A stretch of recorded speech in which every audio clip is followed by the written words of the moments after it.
مفيش ضوء، مفيش صوت، والضغط هناك يفجر اي حاجة. ورغم كل ده الحياة مستمرة. واسمع القصة.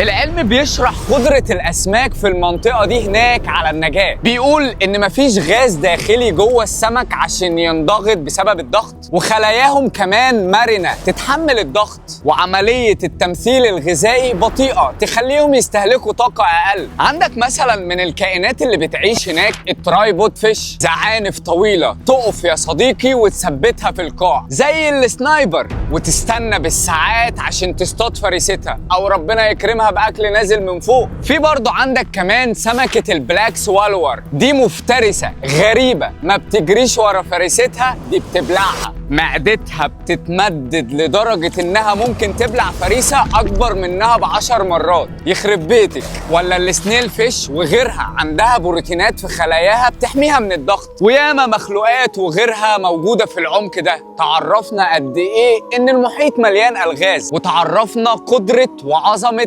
الخالق. وانا مهما توصلت العلم بقول انا لسه معرفش حاجه. مش بتظاهر بالتواضع ابسولوتلي، بس عشان الكائن الواحد بحر علوم، وكل نقطه في البحر ده متفرع منه بحر تاني. فلما ربنا يكرمك بمعلومتين ما تحطليش السماعه في ودنك وتشغل نمبر 1 وتنزل تزيد على الناس، عشان اللي عنده كم معرفه في اي مجال تلاقيه اكتر واحد متواضع. السؤال بقى هنا ليك يا صديقي، العمق اللي انا كنت بتكلم عليه واللي السمك ده موجود فيه، تعرف الطبقه دي في المحيط اسمها ايه؟ اكتبوا لنا في التعليقات.